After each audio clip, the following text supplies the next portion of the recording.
We'll hear argument this morning in Case 22-148, Jack Daniel's Properties versus VIP Products. Ms. Blatt.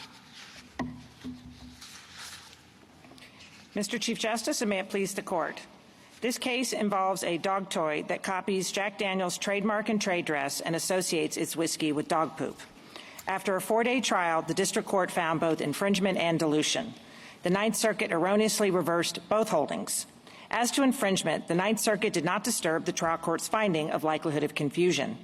It instead reversed by applying an exception to the Lanham Act that the Second Circuit in Rogers v. Grimaldi invented for movie titles. Under Rogers, an expressive work is allowed to confuse as long as the use of a mark is artistically relevant and not explicitly misleading. But the Lanham Act has no exceptions for expressive works. It bars using marks for any goods when likely to cause confusion as to origin, sponsorship, or approval. Artistic relevance has nothing to do with confusion, and both implicit and explicit uses can confuse. Nor does constitutional avoidance justify Rogers. Rogers doesn't plausibly construe any text, and there are no First Amendment issues to avoid. Trademarks are ancient property rights that necessarily restrict speech to protect investment in goodwill and prevent consumer confusion. And parodies can be confusing. Now, as a practical matter, parodies won't confuse when differences in marks, markets, or message, typically ridicule, signal that the brand company didn't make the joke. But absent these features, pervasive copying and trading off a brand's goodwill tends to confuse. And survey results showing consumer confusion indicate that the parodist did too much copying and not enough distinguishing. As to dilution, the Ninth Circuit held that the exclusions for non-commercial use mean non-commercial speech. That holding renders neighboring exclusions superfluous, and it nullifies Congress's decision to limit the parody exclusion to uses other than as a designation of source. This Court should give non-commercial use its ordinary meaning, a use not involving the buying and selling of goods. I welcome your questions. Could a statement be, could it fail Rogers and be misleading yet not be confusing under the Lanham Act? Well, the statutory test is likely to confuse as to sponsorship. I understand that, but I'm just wondering if there are two ships passing in the night, that it could be misleading yet have nothing to do with confusing. Likelihood to confuse. So if it's misleading as to the sky being blue, you're right. That has nothing to do with confusion. But if it's misleading as to the origin, sponsorship, or approval of the goods, then absolutely, or services. So it's not, you're right, misleading in the abstract is irrelevant under the Lanham Act. It's confusion as to origin, source, or sponsorship. So if you just have I can go on with examples, but there's lots of explicitly misleading speech that doesn't violate the Lanham Act. So would we have to dispose of or overrule Rogers in order to focus more clearly on likelihood of confusion under the Lanham Act, or can they coexist? No, obviously not, since every case recognizes that the test involves a non-application of the Lanham Act because the Second Circuit thought the Lanham Act struck the wrong balance. So there's no way to keep Rogers and for you to win this? No, we can win this case on a narrow grounds. There's no way to keep Rogers and be faithful to the text. We can win this case by the court assuming there's an atextual exception, and this court can go on and invent an atextual break to that exception. It's unorthodox for this court to do it, but you can certainly do that, and we've offered a bunch of distinctions. The problem is the text doesn't make any of these, and it's particularly unorthodox for this court to create exceptions as to parody and fair use when Congress put in two fair use explicit exceptions in the Act for both infringement and dilution and didn't see fit to do so here. So what would you do with the argument that respondent makes that, well, the Lanham Act presents difficulties for the not so well-heeled defendant or accused infringer? Yeah, well, I mean, the consequence of having a property right is property owners are going to protect them. And the consequence of their position is they would say if you have an intentionally 100% confusing as to customers, but as long as there was no overt lie, that they should have to get out and avoid the Lanham Act. If you're concerned about the First Amendment, someone can be, I don't see how it would be valid, but someone could bring an as-applied First Amendment challenge. It just would borderline frivolous because it's confusing speech. and it's a property right. I just don't think, a property right by definition in the intellectual property area is one that restricts speech. It's part of the bundle of sticks that you have a limited monopoly on a right to use a name that's associated with your good or service. Ms. Platt, I'm just wondering why you are making such a broad argument when there are pretty obvious narrower arguments available to you. So, for example, one could say that whether the Rogers test should exist, whatever its scope should be, this is an ordinary commercial product using a mark as a source identifier. In that case, whatever we might think about the Rogers test, that's far from the heartland of the Rogers test. The Ninth Circuit just made a mistake as to this.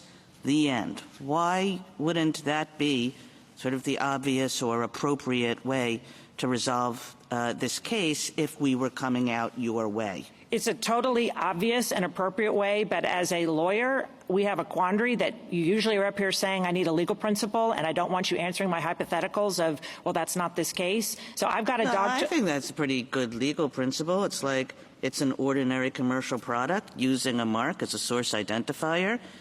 That doesn't get any special protection. There's a legal principle for you. So, and that legal principle looks a lot like the fair use exclusions that Congress didn't write in. But I'm fine with the commercial product. Here's the problem is once you acknowledge or assume Rogers, you immediately get into the situation of you're saying, I will allow a confusing short film, but not a confusing commercial. I'll allow a confusing painting, but I won't allow confusing wallpaper. I'll allow a confusing video game, but I won't allow a confusing board game. I will allow a confusing tapestry, but not a confusing rug. As I said, this is not to suggest that there is a secure Rogers heartland. I'm just saying it's totally unnecessary in this case to think about that question or to get there.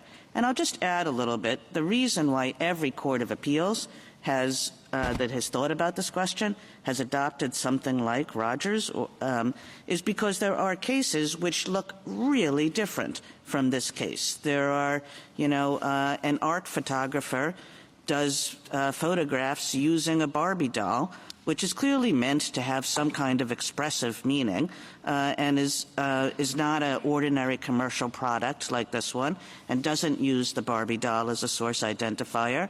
And what the courts have been groping towards, maybe they've been right, maybe they've been wrong. All I'm saying is, why should we decide that case when we decide this case? You don't have to, and the Barbie case is a classic case, that example of where there's an explicit fair use exception for dilution. We're fine with your dog toy case, but it's just so obvious that someone's going to ask about a dreidel or a Halloween costume or a coloring book or a tchotchke, ceramic pottery. There's just all kinds of goods out there that are ordinary commercial goods that you're sort of head scratching about. Well, I don't know how that fit in. And I just think the video game versus a board game, a Scrabble comes in a board game and a video game. A 20-minute commercial looks a lot more expressive to me than a 4-minute short film. So can I ask it this way? I guess I'm trying to understand why it's atextual, in your view, to focus on this idea of use of a mark as a source identifier. Because it seems to me that what you're describing as the problem is courts grappling with the degree of expressiveness of various items in terms of determining whether or not this art Rogers exception should apply. But I wonder whether the cleaner, more sort of consistent with the statute way of looking at it is to ask, is the artist using this mark as a source identifier, as the threshold? And if they aren't, then I guess the Lanham Act doesn't apply because, as you've said, the Lanham Act worries about confusion that arises from use of a mark as a source identifier. So if they're not doing that, then there's no trademark problem. But if they are doing that, if it's being used as a source identifier, then I suppose we get into all of the questions under the Lanham Act test as to whether or not there's trademark infringement. What's wrong with that? Well, unfortunately, a lot. And with respect, that literally you're taking language in the text of Parody and in the text of 1115b4, which you had a Supreme Court case on, KP permanent makeup, saying other designation of a source are actually exceptions under two statutory provisions that don't appear in infringement. So I'm fine with you making up stuff. No, but I'm not making it up. I mean, you said here this morning, and I wrote it down, that the whole confusion issue, Do you agree that confusion is the heart of the Lanham Act? Confusion has Infringement? nothing to do with designation of source. So no, you're sorry, but in trademark law, you can have a very confusing use of a trademark. But I'm sorry, Ms. Blatt, you said a few minutes ago that it's misleading as to origin of source or sponsorship, that's the confusion that we care about. That what the Lanham Act is trying to do is say, are consumers confused as to the origin, source, or sponsorship of this product? And I agree with you, but I'm wondering then, why isn't that the threshold question? Just let me give you an example. The famous film pre-Rogers case, the Dallas Cowboy cheerleaders involving 12 minutes of graphic sex involving a trademark, was not a source identifier. It was just a very confusing use of a trademark. Source, let me just explain what a source identification means. It means a consistent and persistent origin of source, even if the source is unknown. So like iPhone, even though there's not a company called iPhone that makes the phone, it's Apple, iPhone is a trademark. But you can infringe iPhone's marks or any mark without indicating it's a source. You can put it on a T-shirt, you can put it in a movie, you can sell lots of products, it's just not being used as a trademark. And the statutory definition of infringement has nothing to do with use as a source. It's any use of a mark likely to cause confusion. And I know that I'm right about this because its designation of a source is an explicit carve-out under infringement. All right, resolution. likely to cause a confusion in what way? So fine, you put the Apple mark not on something that looks like an iPhone so that people are confused about the source of that product. You put it on a T-shirt. So likely to, how is that a trademark infringement in the sense of origin of source? Sure, if you just put a T-shirt that says Apple sucks, that is a diluting, it's a use of the trademark. It doesn't indicate a source. It's just a statement. If you have put your favorite cartoon character in a movie, that's not a designation of source unless I'll put it this way, like a title is not a designation of source. Gone with the Wind is not a designation of source. It has to be, Harry Potter might be, but just standard trademark law, and you can look at any case or any McCarthy, and it'll tell you that you can violate the trademark law even though you're not engaged in trademark use. Can I get you back to a question Justice Thomas asked, okay? And in part that Justice Kagan did. I have some hesitation doing away with the Rogers test because without noting that the likelihood of confusion test is sufficiently flexible itself. By the way, you talk about making things up. The Polaroid test, the Steelcraft test, it's all judicially crafted. These tests have to be, because the statute talks about likelihood of confusion, and what judges have to do is figure out how do we get to that? How do we decide whether it's confused? So we got to create some principles. I think you're right about it can't be just commercial products, because then you get into, can you use it in one setting but not another? It can't be just designation of origin because that doesn't have to do with improper use. I think it's contextual. And I think that you're shaking your head yes. Yes, absolutely. If you look at all of the factors, I call them the Polaroid factors because I'm from the Second Circuit, so I'm most intimately familiar with those. Yeah. What they're trying to get at is whether the use of this trademark in this context can or is confusing. And so I see the Rogers test, perhaps not as articulated, but all of the circuits have some form of it, and it's all different. But I see them all doing something where they're saying there are certain contexts of use that are less likely or not likely to confuse. What the Second Circuit said with respect to titles is, when you're talking about a title use, the context of a movie, you can't decide whether it's confusing until you look at the movie and you decide whether or not the movie uses the title in an aesthetically pleasing way. I think they did add something to the likelihood of confusion standard that's not there, because they said it has to have, I don't remember the words, but something greater than just a likelihood of confusion. Artistic relevance? Artistic relevance. That may have gone too far, okay? But my point simply is, I would limit this to parody and not to anything else, because parody as a context does ask not all of the Polaroid factors. It asks something very different. And that's what I would limit the likelihood of confusion test to. But I want you to answer these hypotheticals. Of course. All right? And I want you to answer them in view of what Justice Thomas said. Assume that I think that there are some uses that in context, on their face, should not require a litany of Polaroid factors with surveys and everything else for a court to be able to decide this on a motion to dismiss or summary judgment. An activist takes a political party's trademark, animal Logan. I'm sorry, I missed the last part. Takes an animal Logan, a donkey or an elephant, okay?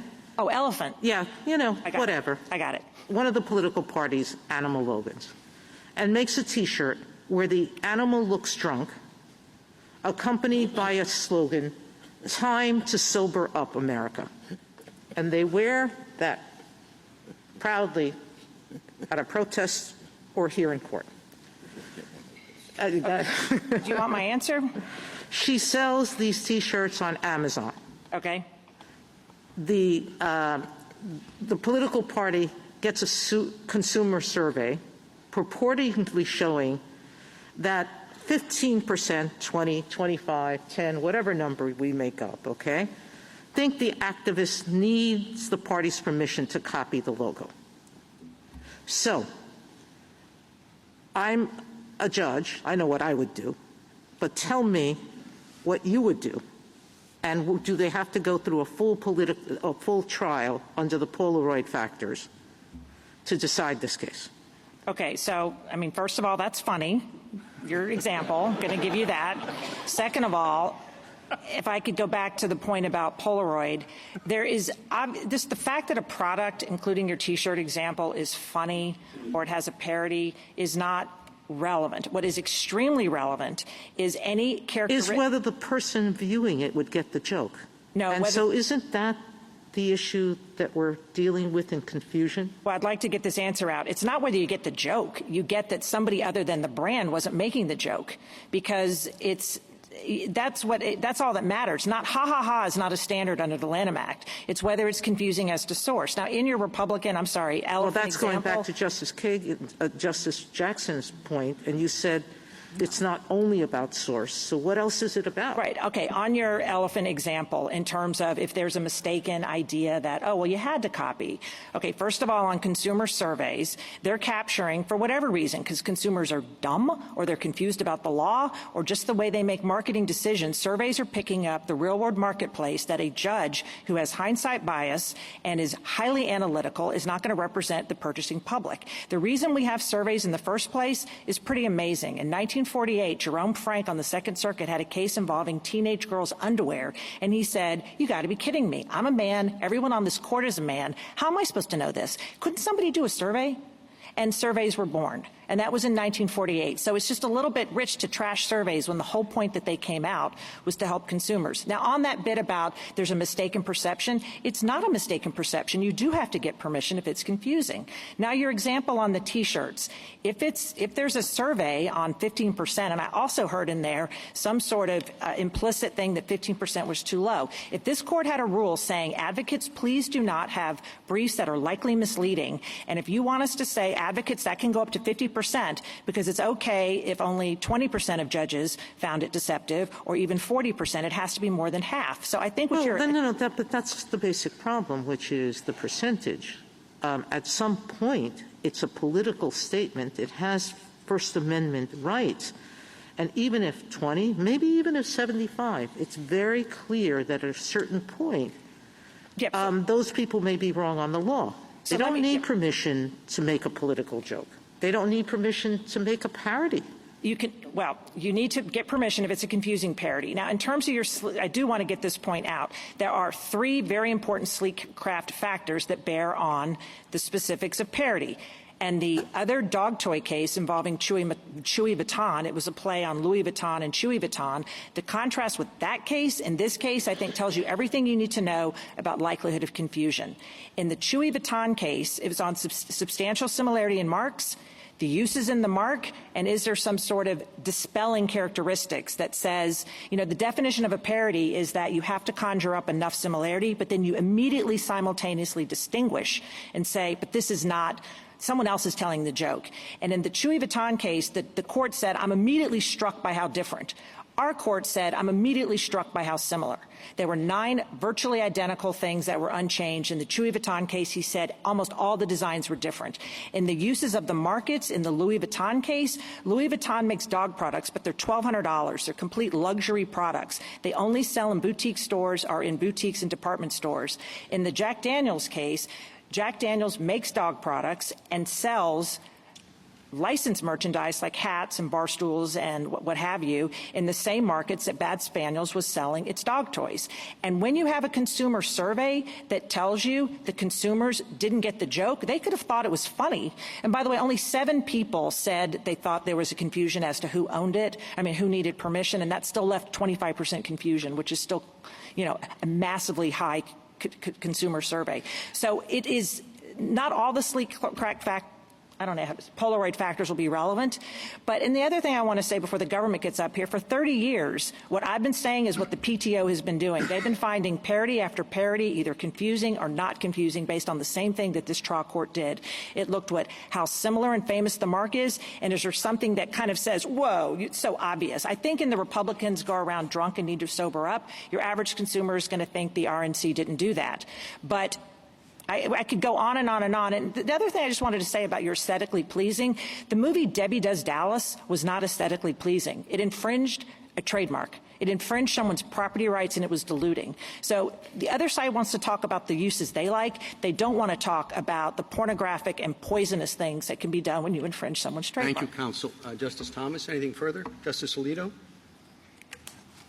I take it your short answer to Justice Sotomayor's hypothetical, where let's say the survey shows 25%. Let's say it shows 30%.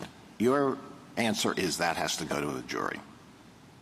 Well, we cited the Dark Knight case, the Fortis case that was resolved on Would it go to Twombly. the jury or not? Can you give me an answer? I think it would probably. It just depends if there was something wrong about the survey. But I don't know if it would not go to a jury. It could go to it could be resolved on summary judgment. It would go on summary judgment Yeah. in favor of the Republican Party or the Democratic Party. Well, depends. Unless it meets 12b-6, it survives a motion to dismiss. Let me give you some other. Let me give you some other examples that are in the briefs. I'm sure you're familiar with it. So this is from the Electronic Frontier Foundation's brief. So here's a poster. Let's say this is on a T-shirt. It says diamonds. It's got a picture of 2 hands. One has a diamond ring on it. And at the bottom it says, your purchase of diamonds will enable us to donate a prosthetic to an African who lost his hands in diamond conflicts. And at the bottom it says De Beers, from her fingers to his. Let's say that's on a T-shirt. What about that? Well, I don't think that's going to be likely confusing. If it's diluting, it will have an exception for fair use unless that does not look like a trademark use. But if that becomes a line of books, movies, TV shows, and you're selling all kinds of mugs and coffees, then you would not have the fair use exclusion. But yeah, the more it says something ridiculous or condescending about the brand, it's so likely to not be confusing. You always run a chance that you might have a dilution claim, but there's a fair use exception and a non-commercial use exception that are pretty robust. Could any reasonable person think that Jack Daniels had approved this use of the mark? Absolutely. That's why we won below. Really? Yes, but let me envision this scene. Somebody in Jack Daniels comes to the CEO and says, I have a great idea for a product that we're going to produce. It's going to be a dog toy, and it's going to have a label that looks a lot like our label, and it's going to have a name that looks a lot like our name, Bad Spaniels. And what's going to be supportedly in this dog toy is dog urine. you think the CEO is going to say, that's a great idea, we're going to produce that thing? No, but Nationwide ran a Super Bowl commercial with a dead child in it, and they had to pull it because it was such a bad idea. I don't know who approved that one. It was really embarrassing for them. So a reasonable person would not think that Jack Daniels had approved this. I think if you're selling urine, you're probably going to win on a motion to, on a 12b6, but you're probably also violating some state law. But sure. No, you're not selling urine. It's exactly this toy. Sorry, I thought it was. No, it's exactly this toy, I'm sorry. which purportedly contains some sort of dog excrement or urine. Okay, my bad. The CEO is going to say, this is a great idea. Well, just showing how confused I was suggests that I would be your perfect consumer. Justice Alito, I don't know how old you are, but you went to law school. You're very smart. You're analytical. You have hindsight bias. And well, maybe I went to a law school where I didn't learn any law. So okay, but it's just a little rich for people who are at your level to say that you know what the average purchasing public thinks about all kinds of female products that you don't know anything about, or dog toys that you might not know anything about. And so I don't know. I had a dog. I know something about dogs. The question is not what the average person would think. It's whether this should be a reasonable person standard to simplify this whole thing. So since 1976, you've had this appreciable or substantial number of confusion. And again, I think the best example is just you can enact a rule that says likelihood of confusion by judges or likelihood of deception. And if you think that's the average reasonable judge, okay. But I don't know how you would do a survey on that. And if you think there's something wrong with the survey, you can dismiss it. The court in Booking said surveys have to be done with careful design and careful reading. And the court can reject the survey. Well, I'm concerned about the First Amendment implications of your position. And you began by stressing that Rogers is atextual. It was made up. There is a text that says that Congress shall make no law infringing the freedom of speech. That's a text that takes precedence over the Lanham Act. And you said there are no constitutional issues. But your answer to Justice Sotomayor's hypothetical tells me there are important constitutional issues. Allow me to push back with the founding. Trademarks have been around since the 1500s. They predated the First Amendment. Same way with copyrights. And this court has had 4 cases, the San Francisco case, the Zucchini, and then your Eldred and Harper and Row. And you've said on all 4 of those cases, even if it didn't involve confusing speech, it didn't involve any kind of intent, it didn't involve any kind of those were all harder cases. And so it's a property right. I agree when you don't have property rights, but the definition of a property is it's going to infringe someone's speech. It is a limited monopoly as long as alternative. Well, is it your argument that anything so long as something is protected by the Lanham Act, there is no First Amendment issue?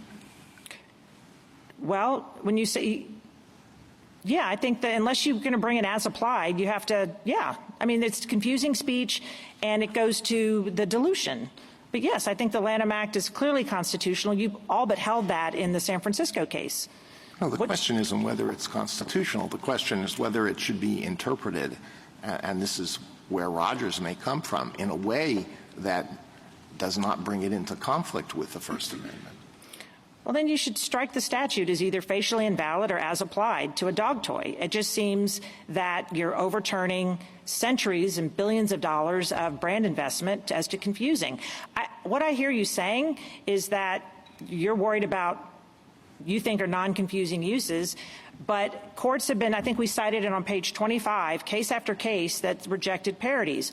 Notably, none of those had survey cases. There are lots of famous cases where the court rejected likelihood of confusion. And as to dilution, again, there is a Supreme Court case on point, the San Francisco Athletic Association case. Thank you. Thank you. Anything further, Justice Sotomayor? Justice Kagan? Justice Gorsuch? I just want to make sure I understand your position with respect to the First Amendment. As I understand it, your primary position is that Trademark is consistent with the First Amendment. It predated it. It was thought to be consistent by the founders at the time. Well, and it doesn't protect confusing speech. Fine. You're not, though, opposed to the possibility that there may be as-applied cases in which trademark law does butt up against the First Amendment. And that's the appropriate place to, yes, to say as applied, it's unconstitutional. Yeah. And that could happen, and that could have happened here. It just and that's the end of that. Yeah. One further question. Your friend, or your amicus, I should say, the federal government's about to get up, but I'm not sure how much of a friend they really are to you. I agree.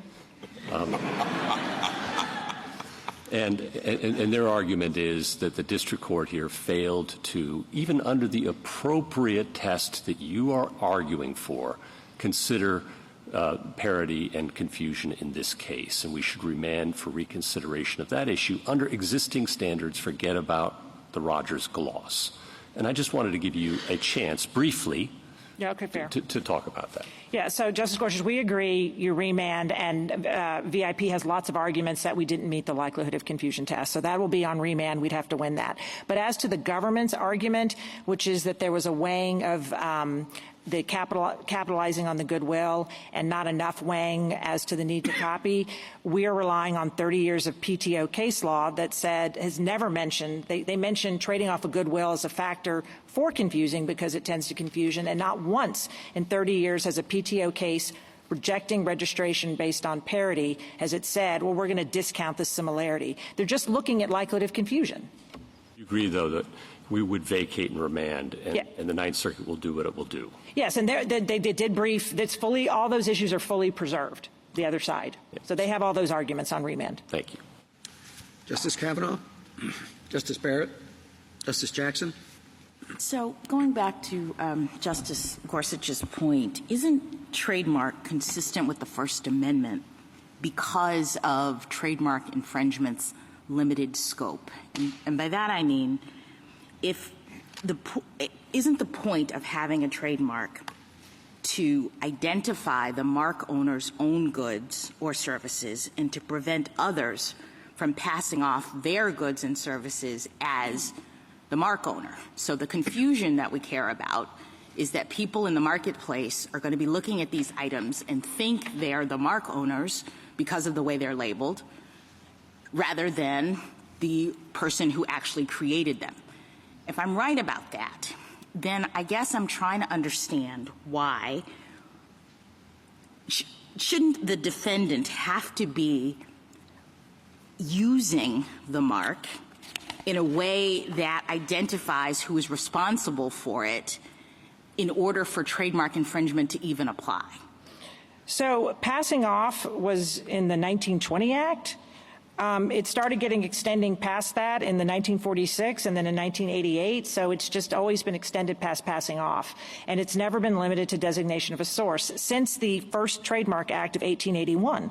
So you've had trademark law since the late 1800s. You struck the first one for being unconstitutional, but if you just... All right, so if it's broader than that, then don't we start really worrying about what Justice Alito and others have brought up? If it's broader than that, then I think we start being concerned about impairing artists who are referencing the mark from doing that in their work. And I guess my thought was, all right, we have these artists with First Amendment rights, or parodists or whoever, and the way we prevent infringing their rights is by making sure that trademark holders are only able to come in and accuse them of problems if they the artists, are trying to designate the source of their products by using the mark.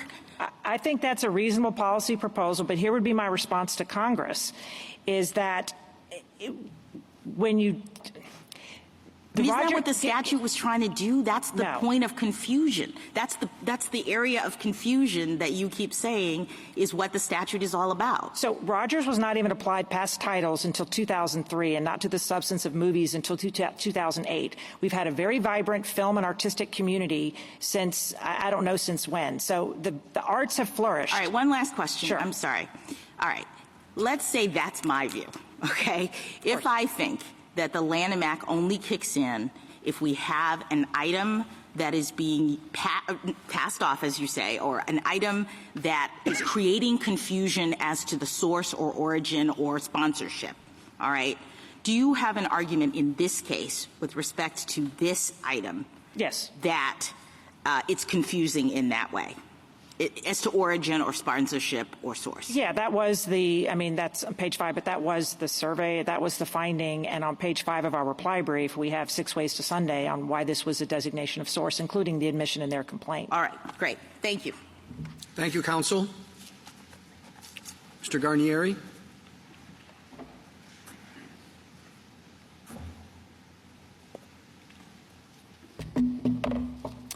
Mr. Chief Justice, and may it please the Court, I'd like to begin by just addressing some of the questions that have already been propounded this morning, and particularly the hypothetical about the T-shirt depicting an elephant and the De Beers example drawn from the electronic. Said either political party. Excuse me, Justice. Let's be clear.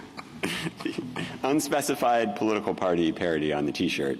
I think a lot of the intuition driving some of those difficult questions is that reasonable people are not likely to be confused about the source of those products or whether the target of the parody sponsored or approved the product.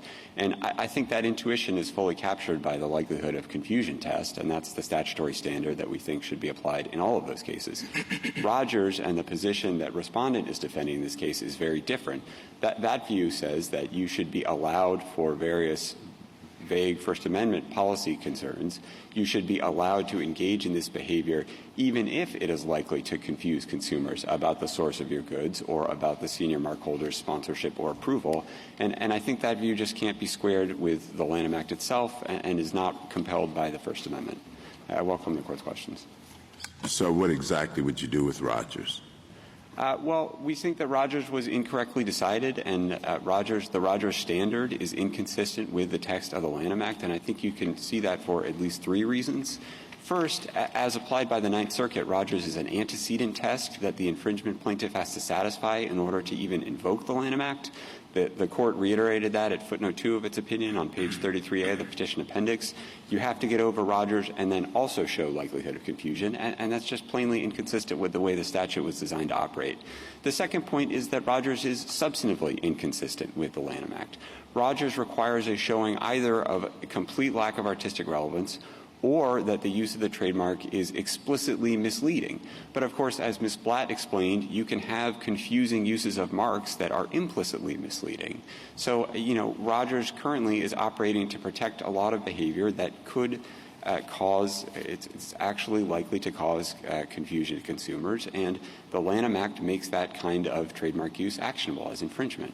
And then the third point is that Rogers was not conceived of as an application or an interpretation of the text of the Lanham Act, and indeed the case was decided under a predecessor version of the Lanham Act that didn't even explicitly contain the likelihood of confusion standard that should govern in this case. I always have hesitation in doing away with something that circuits have been relying on, virtually all of them, but applying it in different contexts. And we have amicus brief from different stakeholders, some saying it may not apply in parody, but it could apply in movie titles, it might apply in something else and not this, in novels, etc. Why should we rule broadly? And if we rule narrowly, on what basis? You've heard earlier at least 3 alliterations, one Justice Kagan's, one Justice Jackson, one me. Limit this just to parodies, because parodies really do rely on, is this a joke that people are going to get? Sure. Justice Sotomayor, let me make a couple of points in response to those concerns. First, just to address the status quo, it's not the case that all circuits have applied the Rogers test. There are many circuits that have never adopted Rogers. There are many circuits, including the 4th, 5th, and 7th circuits, that I think address parodies the correct way, the way that we advocate, which is you can take the parodic nature of the use into account under the existing likelihood of confusion standard, which is actually the statutory standard. The second point is, I would grant you that there are a number of courts of appeals that have followed Rogers, but many of those cases involve titles, as Rogers involved a title. The Ninth Circuit has really dramatically expanded the scope of Rogers to include... Well, that begs my question. Sure. Why don't we just decide on parody rather than everything else?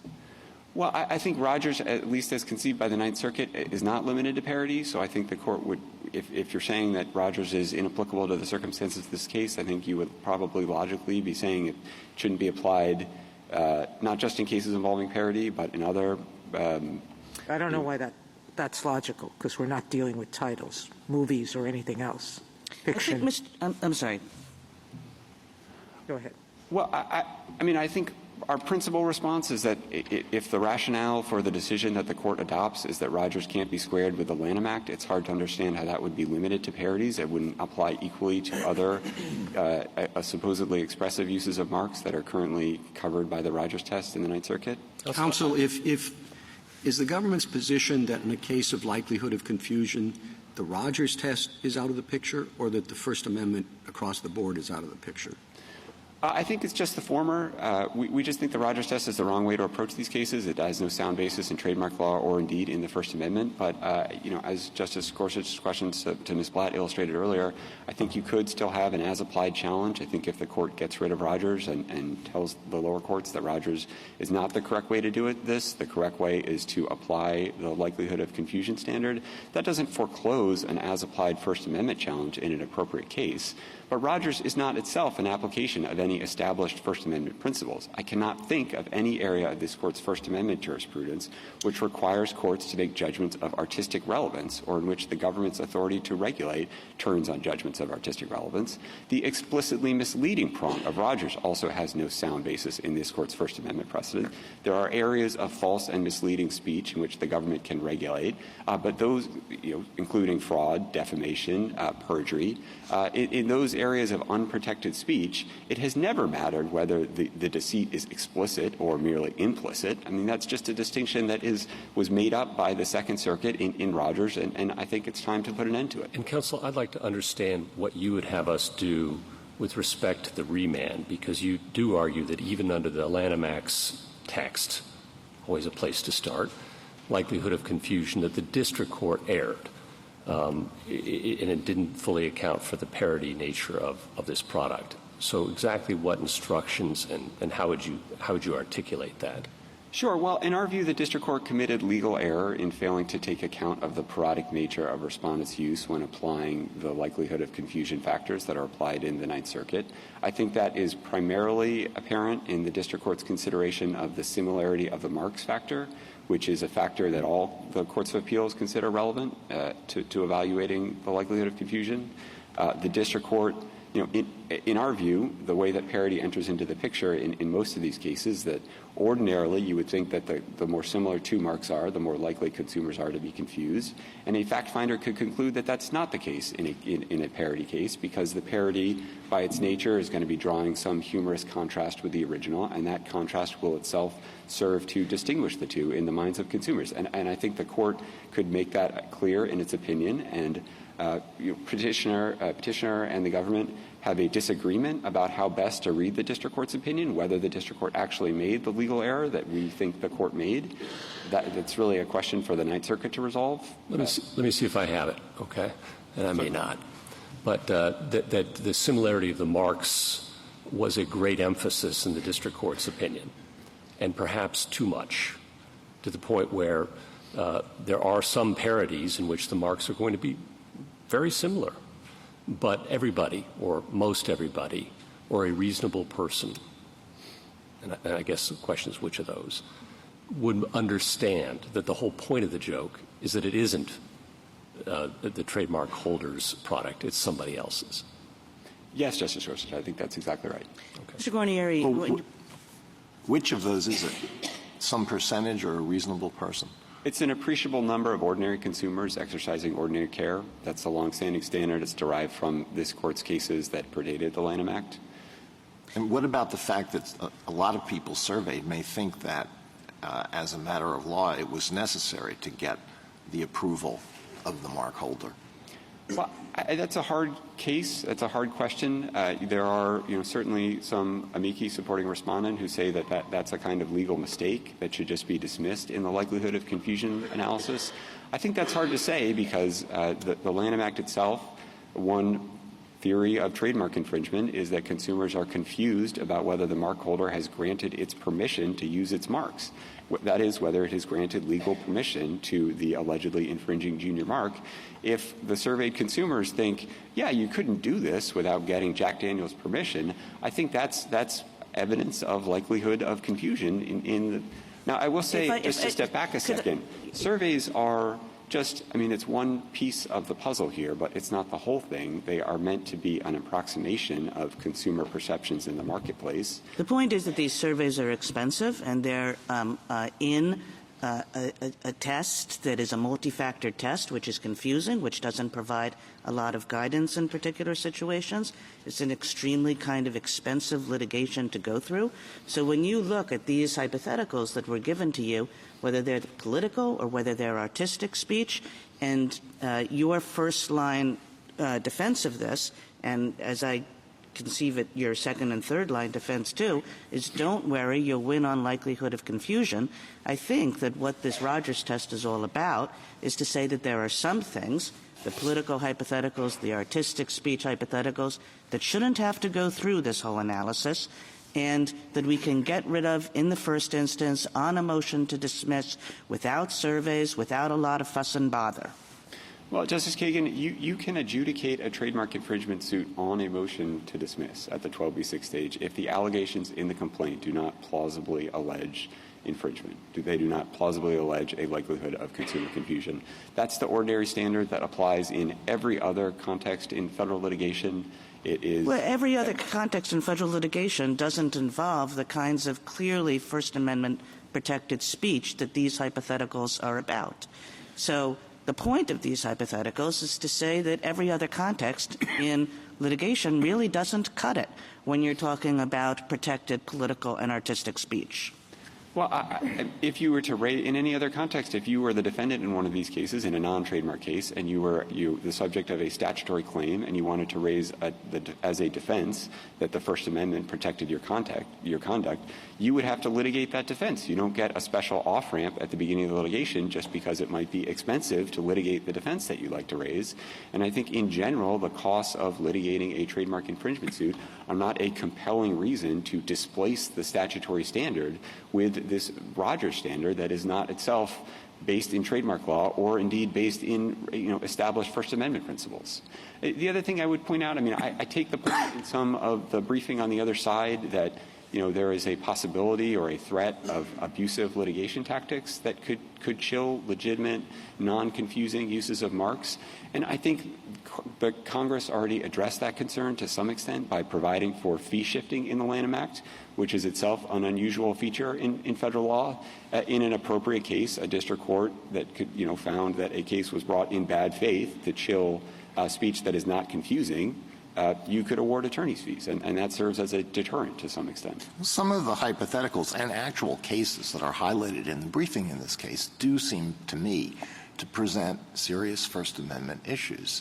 And you seem not to be very concerned about the free speech implications of the position that you're taking. Here's another example. This is a real-life example in one of the briefs. There's a college, I won't say what it was, let's say it's ABC College, and a professor, and there's a website called ABC, it has ABC in it, and it is dedicated to criticism of the college for corruption and mismanagement. And the college brings suit, claiming that that's an infringement of the mark. Look, it's very difficult to imagine in a case like that an ordinary consumer exercising ordinary care would be confused about whether this website that is highly critical of the college whether the college was the source of that website or otherwise sponsored or approved it. So I think the likelihood you think that could be dismissed under 12b-6? If they plead that there was a likelihood of confusion? You'd have to know more about the complaint, and the fact finder would have to be making a judgment about whether the allegations of confusion are plausible. I mean, I think that you do have some cases that are dismissed at the 12b-6 stage in this area, so it's not impossible. But, again, I mean, I think the likelihood of confusion standard can capture that case. And indeed, I don't take a lot of the amici who favor Rogers to be saying that the cases would really come out differently. The claim is just that they don't want to have to go through the process of demonstrating that consumer confusion is not likely, and I don't think that itself is a sufficient basis for maintaining Rogers. Thank you, counsel. Justice Thomas?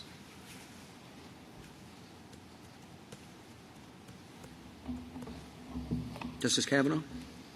And Justice Barrett? Oh, I'm sorry. Justice Jackson?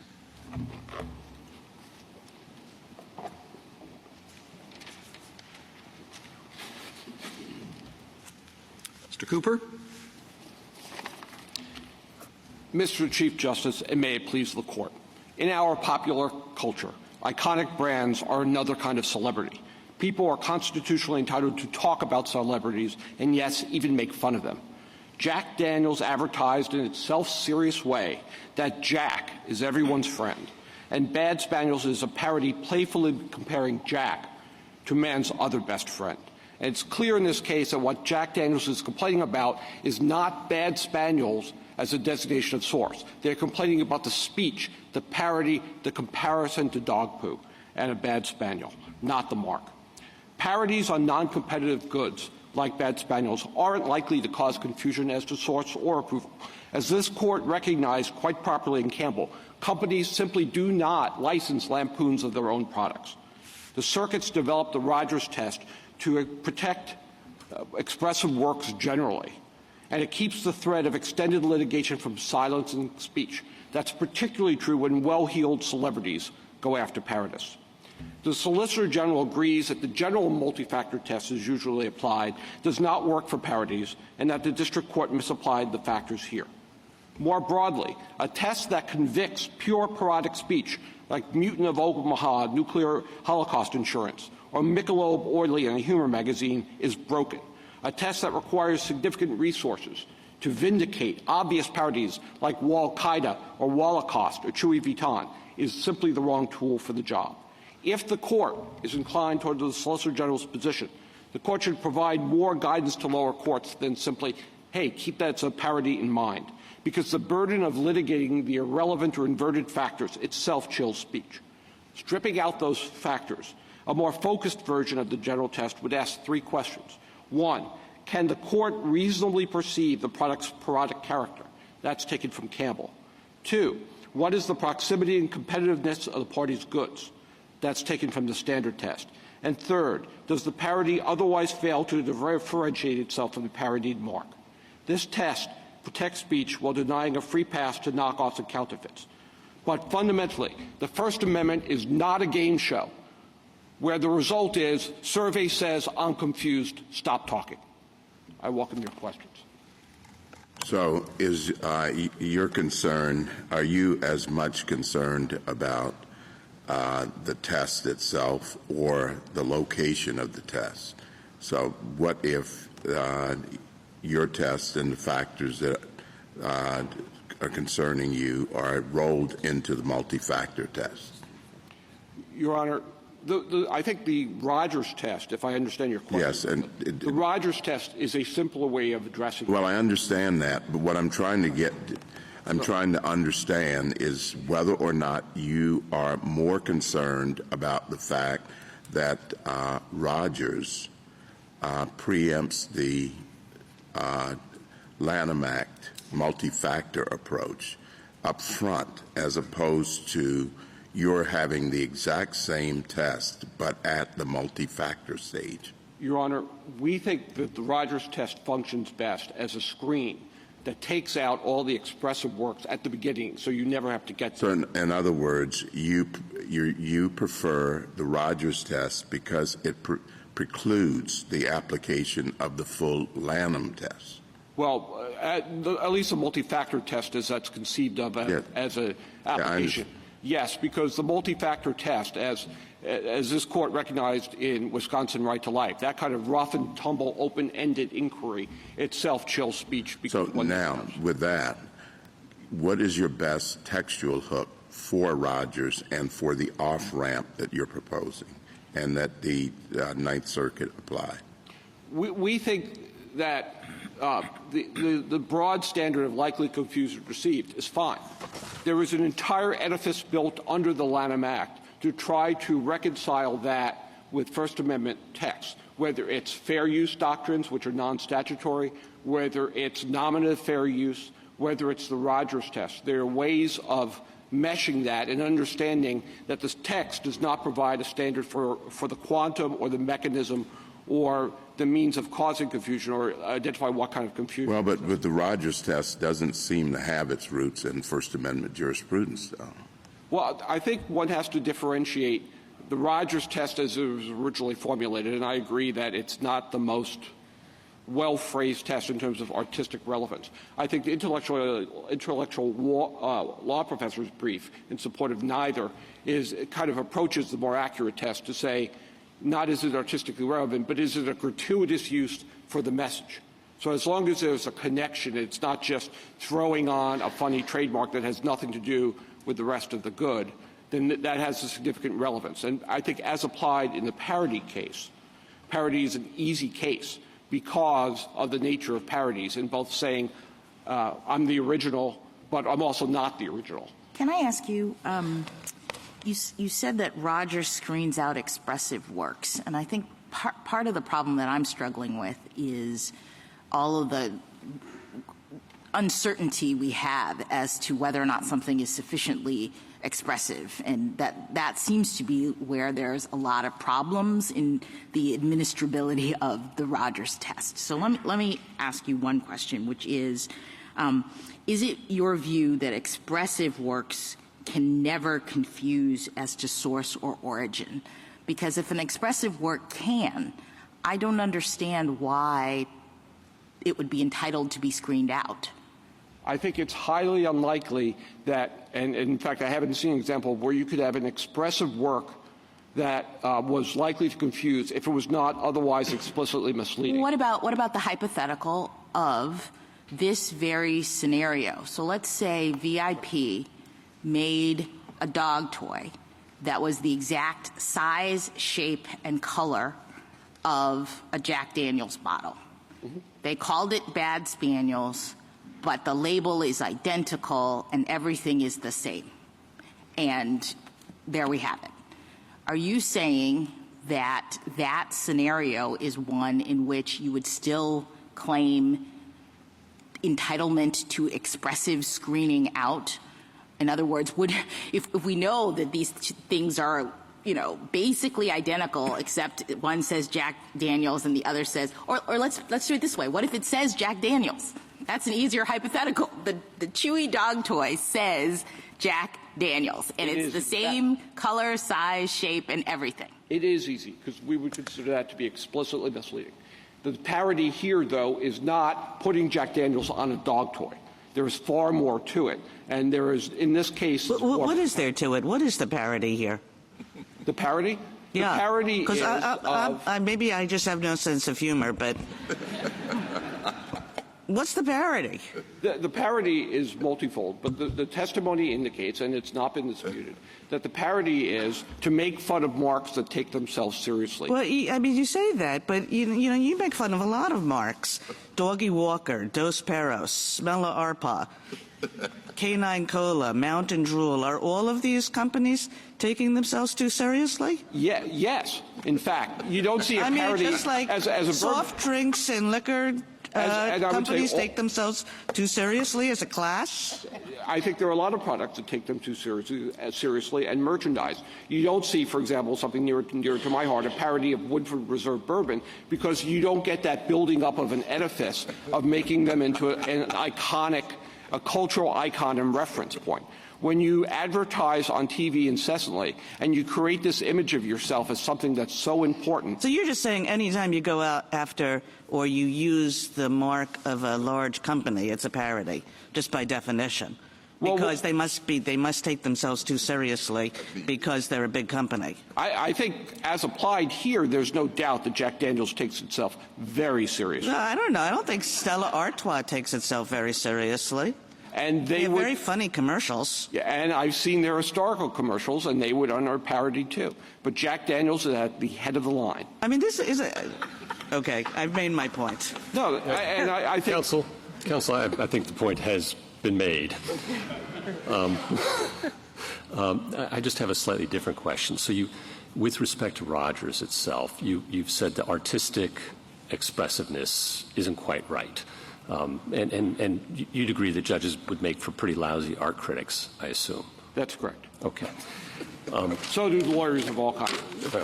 Thank you. Appreciate that. The other part is this explicitly misleading prong, and our First Amendment doesn't protect speech that is misleading often, or doesn't give it the same protection always. And I'm not sure where explicitly comes from as opposed to implicitly misleading. That would also seem to have different First Amendment implications. So where does that come from? The problem of artistic use, Your Honor, or any kind of expressive use. Well, we've already put that aside. Right. No, the so problem the of explicitly misleading portion. Right. Why well, explicitly? Here's the problem. Is that, first of all, explicitly misleading is a way of identifying a mechanism of confusion. So it's consistent with statute. Oh, so we're back. So it's confusion then. That's the relevant standard. Confusion caused by an explicitly misleading form. But confusion's the right standard. Well, it factors into the Rogers test. It factors into the statutory standard factors into the Rogers test through the explicitly misleading portion. Yes, as we've argued in a brief, it brings the confusion standard in. I think I understand. Okay. You had a three-part test that was you started with at the beginning that's different from the Rogers test. Yes, it is. It's an alternative based on that's derived more from the multi-factor test. If you strip out the inverted or irrelevant factors in the case of parody. Okay, and those are things that are grounded in the statute and its traditional interpretations. Grounded in the statute and in this court's recognition in Campbell, the reality of parodies, that people don't license lampoons of their own products. Would you be okay with that? I think you argued for it in your opening, so I assume the answer is yes. I think it for parodies, it approaches the Rogers test as a means to protect speech while not denying a free pass to knockoffs and counterfeits. Okay, thank you. I've been confused by your allegation in your complaint that Bad Spaniel's trademark and trade dress, that you're the owner of it. Can I stop? The only trademark I see on your product is on the Silly Squeakers. That's the source, Silly Squeakers, correct? That's the trademark. That is the actual trademark. And that's the only thing that has an R on it. Right, or a TM. Okay.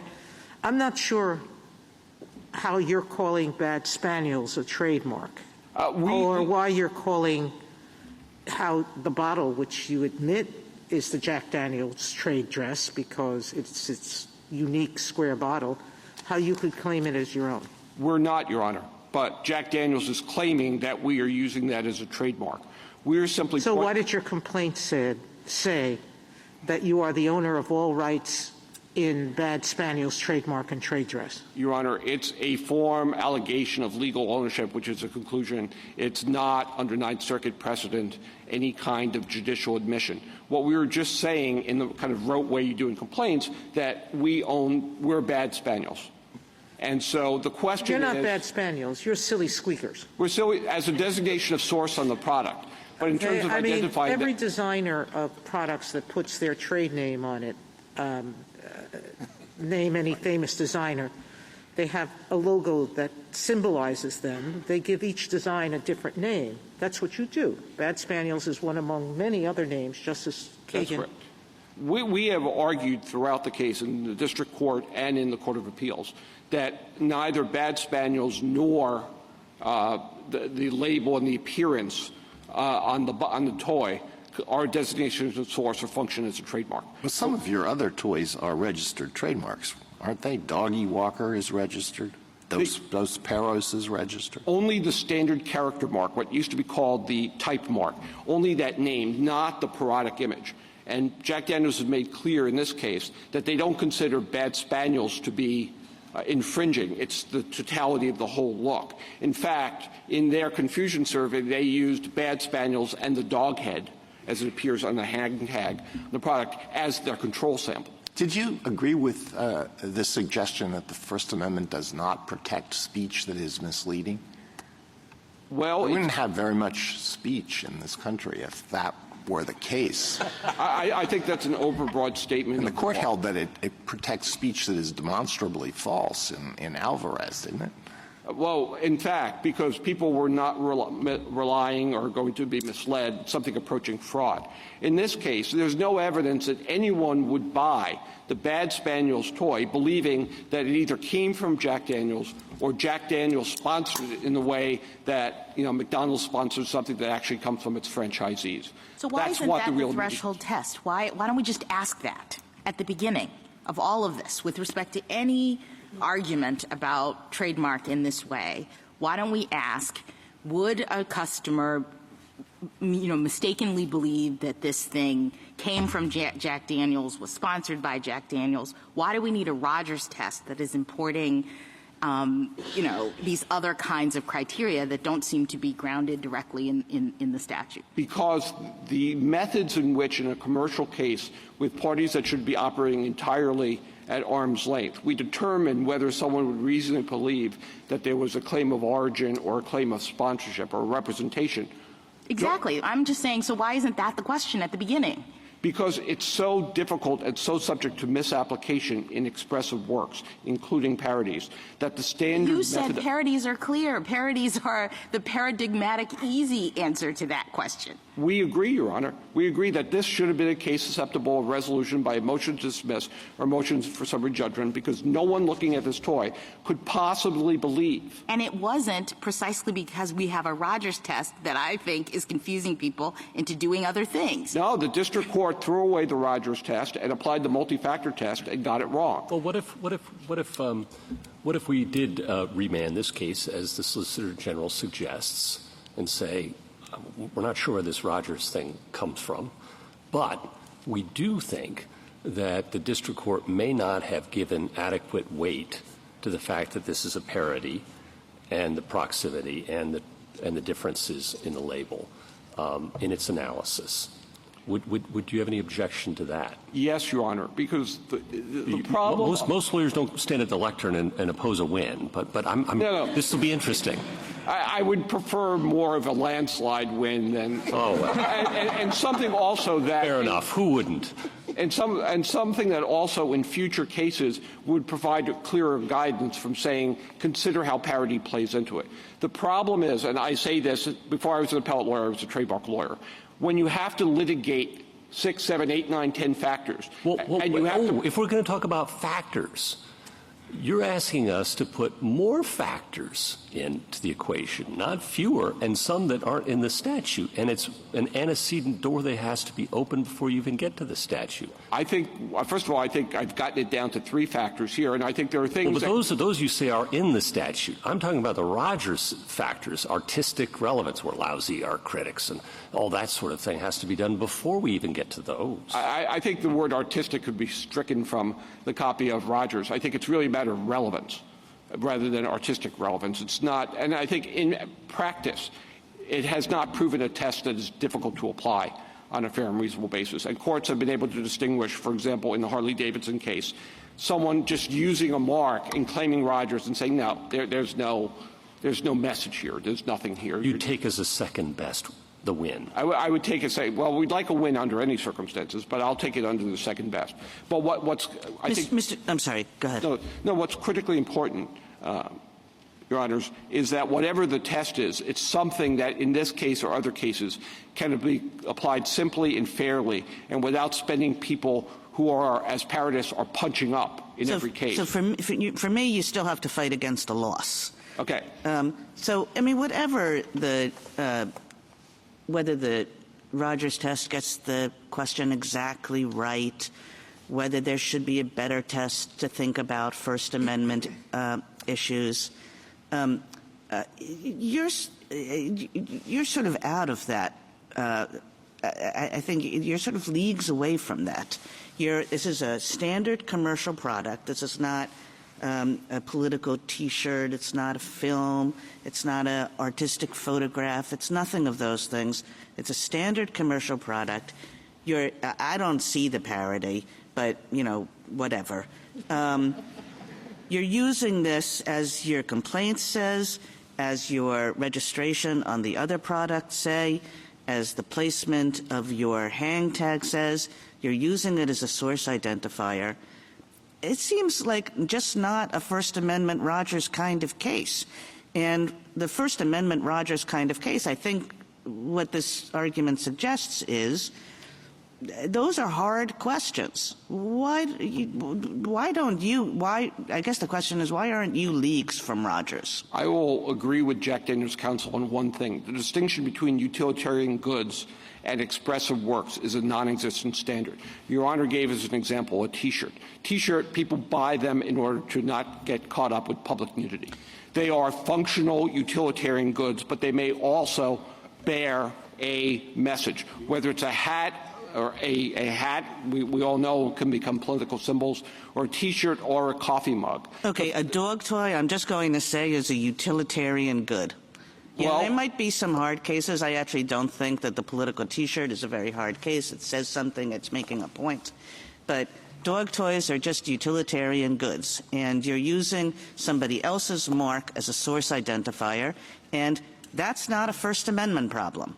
And if we, Your Honor, if we changed the hypothetical and we said, okay, put on the hang tag not for use with real dogs, and it was sold purely as a collectible, because that's what the testimony was, that they intended that this was in part be a collectible from the graphic designer who worked it up. Then it would not be a utilitarian good, it would be soft sculpture in copyright terms, and it would be an art piece. It doesn't matter whether you use it with your dog or you put it on a shelf, as I plan to do, and laugh at it from time to time. It is still an expression. And what Jack Daniels is upset about is not the utilitarian good.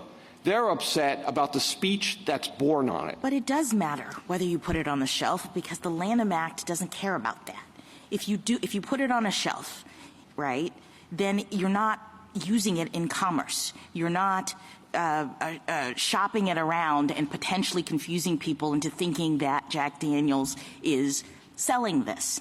That's the whole heartland of the trademark. I'm sorry if I wasn't clear about my hypothetical. If VIP Products sold that toy, not as a toy to be used with a dog, but as soft sculpture for people to buy and put on their shelf to get a good laugh at the joke, which at least some people get. In fact, that would take away its supposed utilitarian value, but it would keep its expressive value, because what people laugh at is not the fact that it's a dog toy, it's the speech on it. Would you object if Jack Daniels was doing that to a test that would say, when you were sued, if VIP was doing that, to a test that would say, is this item being used as a source identifier for this product in a way that would confuse people into thinking that Jack Daniels was actually sponsoring, or it was made by Jack Daniels, or whatever?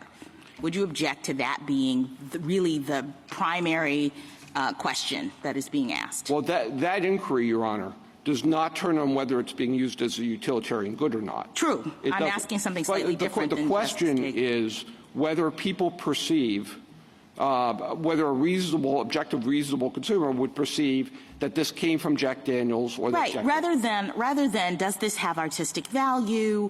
Is it explicitly misleading? All of these other questions. Why isn't the question just whether people, in looking at this, a reasonable person, et cetera, the way the Lanham Act, I understood, directs courts to look at, are people confused into believing that Jack Daniels created this, sponsored this, or whatever? I think Your Honor could do that. The problem I think that Rogers recognized is, to paraphrase my opposing counsel, but we've got a survey. No, I and think the Rogers but court I think said, the problem, and it's, yeah.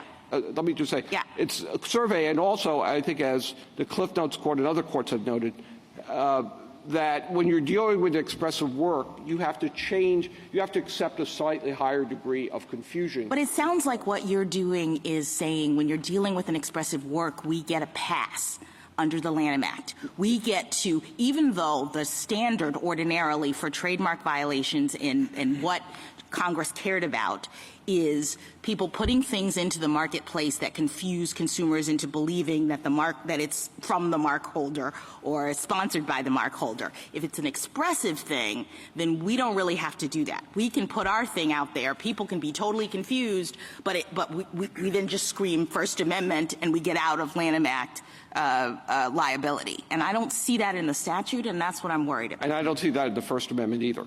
I don't think you have to go that far to accommodate the first free speech considerations in the Lanham Act test. And I think a lot of those cases where people say, oh, we're expressive and we're doing something, the Rogers test itself would address through the application of the prongs. Either the use is gratuitous, just and you don't think that could be taken care of through the factors in the Lanham Act? It could be. Isn't that the government's position in this case? They say just do it under the Lanham Act and send it back and have parity taken into account. It could, but it won't be unless this court provides more guidance as to what that means.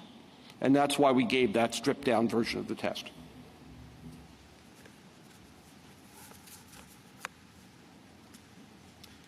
Justice Thomas? On a separate subject, could you just elaborate a bit on why a product that you can buy online or Petco is non-commercial? Absolutely, Your Honor. We live in an age where, and it's actually true in all past ages, everything is for sale. Whether something is sold or not does not make it non-commercial or commercial. In fact, under the Lanham Act's test, under Section 1127, which has definitions, if the test were whether you can buy or sell it, in fact, you would have the non-commercial use exclusion would mean you'd have to have something which was not bought and sold in commerce, which is defined as the ordinary course of trade in the statute. So that's just an impossibility. And I think both the legislative history and a textual analysis of 1125 and 1127 point to the use as a referent of this court's commercial speech, non-commercial speech distinction. And that teaches that it's only commercial if it does no more than propose a transaction. And in this case, the parody is not proposing a transaction in anything because there is no product. There is no bottle of poo.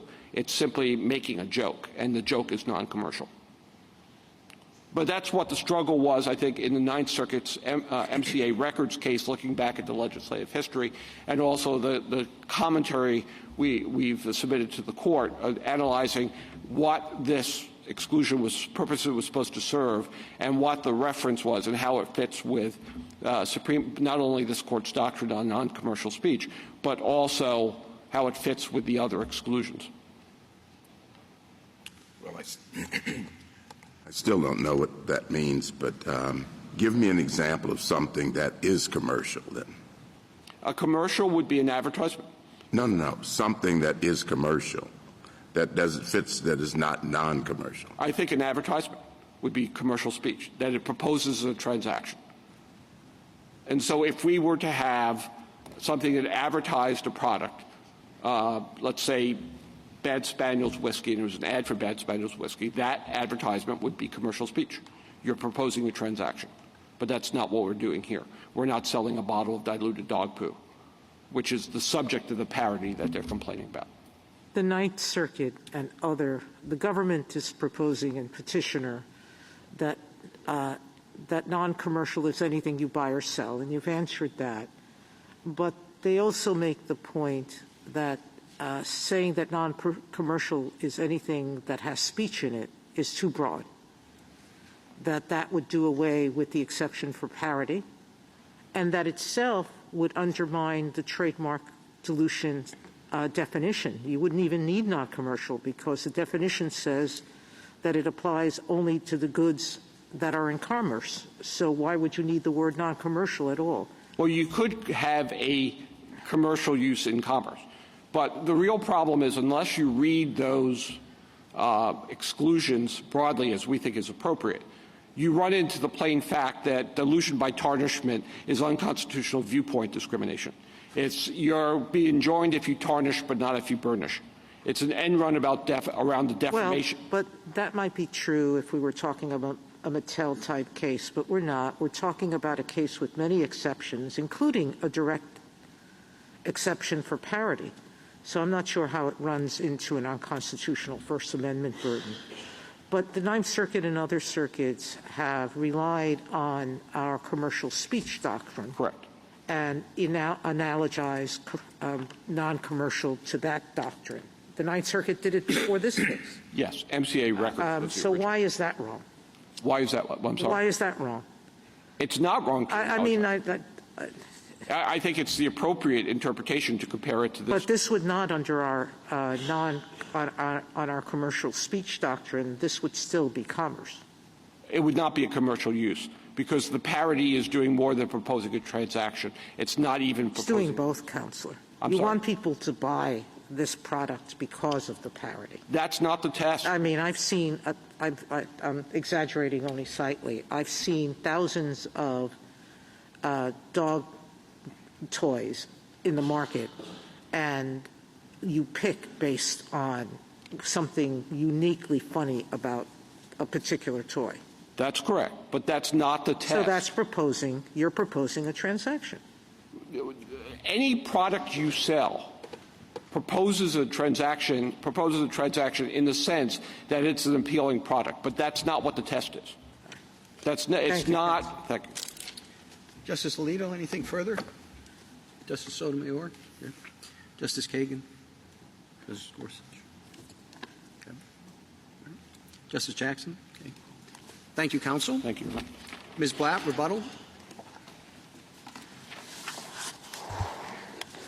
Thank you, Mr. Chief Justice. Justice Alito, all trademarks are expressive. They have speech rights, and every time you infringe them, it's going to implicate speech by definition. And what the other side, and I don't hear you guys talking about, is the half of speech that no one likes, the pornography and the poison. And it is hard for me to see how you can say that the trademark owner doesn't have an interest in something that approaches compelled speech if their mark has been using in porn films and porn toys and sex toys, and people are profiting off of that. In terms of where we're going with the message versus the product, the T-shirt example, there's a very entertaining case. The case is on page 25. All are rejecting parody, and it involves the Miami Vice T-shirt that's turned into Miami Mice T-shirt. Very funny. No one would think it's confusing because they're cartoon mice. And so there are plenty of T-shirts that just don't meet that confusion. The 1st, 7th, 10th, and D.C. Circuit have not adopted Rogers. Twombly and Iqbal, there's a case we cited on page 11, our brief out of the 7th Circuit, and it is a case saying it's completely implausible that the clean slate program in the Dark Knight movie could be confused with a clean slate software program, and the court dismissed that on Twombly, 12b-6. As far as I know, Rogers doesn't even get dismissed on 12b-6. It goes to summary judgment, so I'm not sure how Rogers helps. In terms of the disconnect between Justice Jackson and Justice Sotomayor. Justice Jackson is talking about designation of source, and Justice Sotomayor is talking about parody. But, of course, those two intersect. You could have a political message on a dog toy. You can put a parody on a T-shirt. You can put a political message on a calendar. Or one man's tchotchke is another man's paperweight. They are both decorative. And then anytime you mention holidays, like Christmas lights, Christmas ornaments, Christmas trees, Halloween costumes, and I mentioned dreidels, menorahs, et cetera, I don't know what that is. Sounds too expressive to me, but they're all utilitarian. Finally, two more points. Justice Thomas, the examples of uses in commerce, which means trade or interstate commerce, sales over state lines. The examples that would not be commercial use are tweets, anything like a TikTok video, so that's social media, any televised campaign speech, campaign buttons, opinion articles, and pamphlets. So those are all goods that move in commerce, non-commercial, because they don't involve the buying and selling of goods. Finally, in terms of the remand, we of course want the court to remand, and we think the issues are preserved. But it is somewhat galling to have the SG's office come up time and again and don't even mention the PTO's position. They have 30 years of case law that doesn't mention anything they're talking about today, and the government doesn't even mention it in their brief. I think that's unacceptable for them to come up here and say the opposite. Thank you. Thank you, counsel. The case is submitted.